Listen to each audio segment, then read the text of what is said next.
નમસ્કાર વિદ્યાર્થી મિત્રો, ફરી એકવાર તમારું સ્વાગત છે અમારી યુટ્યુબ ચેનલમાં. તો મિત્રો, આજે આપણે વિડીયોમાં ધોરણ 8નું ગણિતનું મૂલ્યાંકન સોપાનનું પેપર સોલ્યુશન જોવાના છીએ.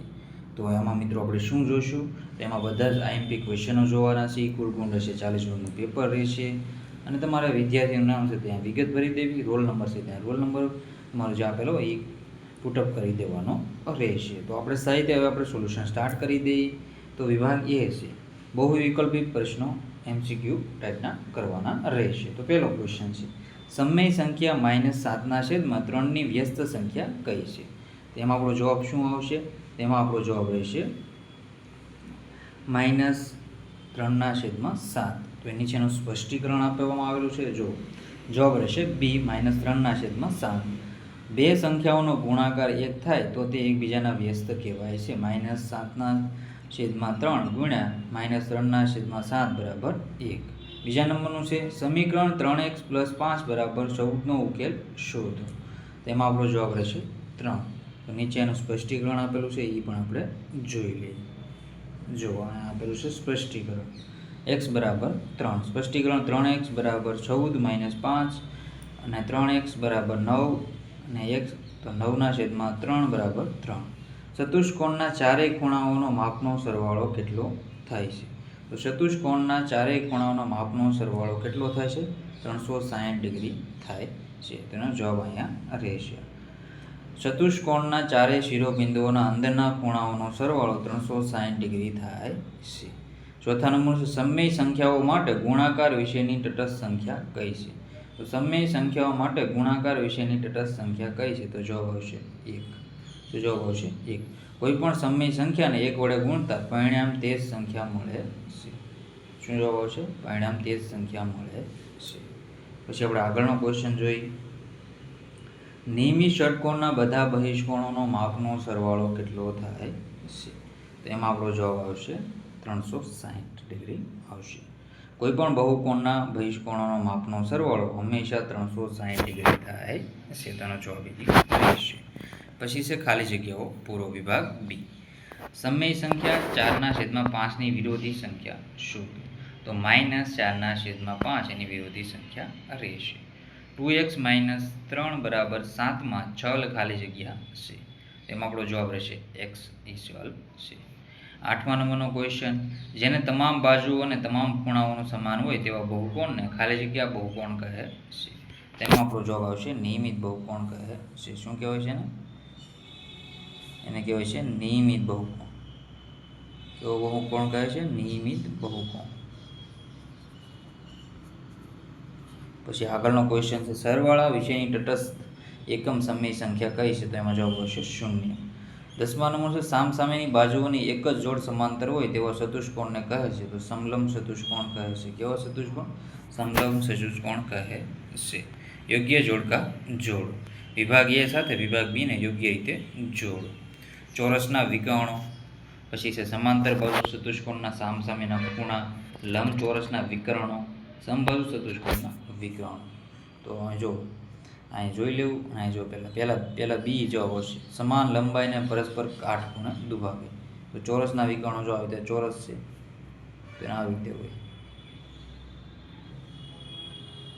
ચોરસના વિકર્ણો જો આવી રીતે હોય.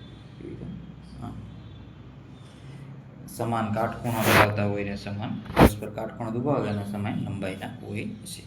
પછી સમાંતર ચતુષ્કોણના સામસામેના ખૂણા, સમાંતર બાજુ એના સમાન માપના. પછી લંબચોરસના સમાન લંબાઈના હોય પરંતુ કાટખૂણે દુભાગતા નથી. અને સમબાહુ ચતુષ્કોણના વિકર્ણો તો એકબીજાને દુભાગે અને પરસ્પર કાટખૂણો હોય પણ લંબાઈ સમાન ન હોય. પછી છે ટૂંક જવાબી પ્રશ્નો 1 માર્કવાળા. શૂન્યનો વ્યસ્ત શોધી શકાય? શા માટે? તો ના, શૂન્યનો વ્યસ્ત અસ્તિત્વ ધરાવતો નથી, કારણ કે 1/0 એ ગણિતમાં અવ્યાખ્યાયિત પદ છે. પછી છે 13મા નંબરનું, એકપદી સમીકરણ 7x = 21નો ઉકેલ મેળવો. તો એકપદી સમીકરણ 7x = 21નો ઉકેલ મેળવવાનો છે. તો અહીં જો 7x = 21, x = 21/7, તો x = 3 જવાબ રહેશે. પછી છે નિયમિત પંચકોણના અંદરના ખૂણાઓનો સરવાળો કેટલો થાય છે? તેમાં આપણો જવાબ રહેશે n - 2 × 180 ડિગ્રી = 5 - 2 ગુણ્યા 180, એમાં જવાબ આવશે છે 540. પછી છે 15મા નંબરનું -2/3 અને 1/3 વચ્ચે આવતી કોઈ પણ એક સમય સંખ્યા લખો. તો જવાબ રહેશે -1/3 અથવા 0. સમીકરણ x/3 બરાબર 5 હોય તો x ની કિંમત શોધો. જવાબ રહેશે x બરાબર 5 ગુણ્યા 3 તો x બરાબર 15 એનો જવાબ રહેશે. કયા ચતુષ્કોણમાં બધી બાજુઓનો સમાન હોય છે પરંતુ ખૂણાઓનો કાટખૂણો હોવો જરૂરી નથી? તો સમબાજુ ચતુષ્કોણ. પછી આગળના ક્વેશ્ચન છે, આપણે સાહિત્યને જોઈ લો. પછી છે ગુણધર્મનો ઉપયોગ કરી કિંમત શોધો. તો જો -3/7 ગુણ્યા 2/5 પ્લસ 4/7 ગુણ્યા કૌંસમાં 2/5. તો એના વિભાજન ગુણધર્મના આધારે a ગુણ્યા b ગુણ્યા c પ્લસ a ગુણ્યા b પ્લસ c ગુણ્યા b, તો a પ્લસ c અને ગુણ્યા b. તો આવી તેનો ઉપયોગ કરતા થશે. તો એનો જવાબ સાહિત્ય તમે જોઈ શકો છો. સાહિત્ય જોઈ લો. અને ચેનલમાં નવો હોય તો ચેનલને સબસ્ક્રાઈબ કરવાનું ભૂલતા નહીં, બેલ આઇકન પણ દબાવી દેજો. પછી 19મા નંબરનો ક્વેશ્ચન છે, ઉકેલો 5x - 7 બરાબર 2x + 8. સમાન ચરવાળા પદોને એક બાજુ લાવો. 5x - 2x બરાબર 8 + 7, તો 3x બરાબર 15. તો x બરાબર 15/3, x બરાબર જવાબ આવશે 5. પછી છે એક નિયમિત બહુકોણની દરેક બહિષ્કોણનું માપ 45 અંશ હોય તો તેને કેટલી બાજુઓ હોય છે? તો એમાં જવાબ આવશે બધા બહિષ્કોણોના માપનો સરવાળો બરાબર 360 ડિગ્રી. બાજુઓની સંખ્યા n બરાબર 360 બહિષ્કોણનું માપ n બરાબર 360 ડિગ્રી ભાગ્યા 45 ડિગ્રી બરાબર 8 અંશ. જવાબ આવશે બહુકોણના 8 બાજુ હોય છે. પછી છે સમાંતર બાજુ ચતુષ્કોણના ABCDમાં જો ખૂણો a બરાબર 70 અંશ હો તો બાકીના ખૂણા b, ખૂણો c અને ખૂણો d ના માપ શોધવાનું રહેશે. તેનું આવી રીતે તમે જવાબ કરી લેજો. તો સાહિત્ય તમને દર્શાવવામાં આવેલું છે. પછી છે મિત્રો આગળનો ક્વેશ્ચન, 22મા નંબરનો ક્વેશ્ચન, x - 5 કૌંસમાં છે 3 બરાબર x - 3/5 ચોકડી ગુણાકાર કરતા. પછી આપણે આગળના ક્વેશ્ચન સાહિત્ય જોઈ લઈએ. દ્વિકાળ પ્રશ્ન 4 માર્ક. બે સંખ્યાઓનો ગુણાકાર 5/3 છે. જો તેમનો તફાવત 18 હોય તો તે સંખ્યાઓ શોધો અને મેળવેલ જવાબની ચકાસણી કરો.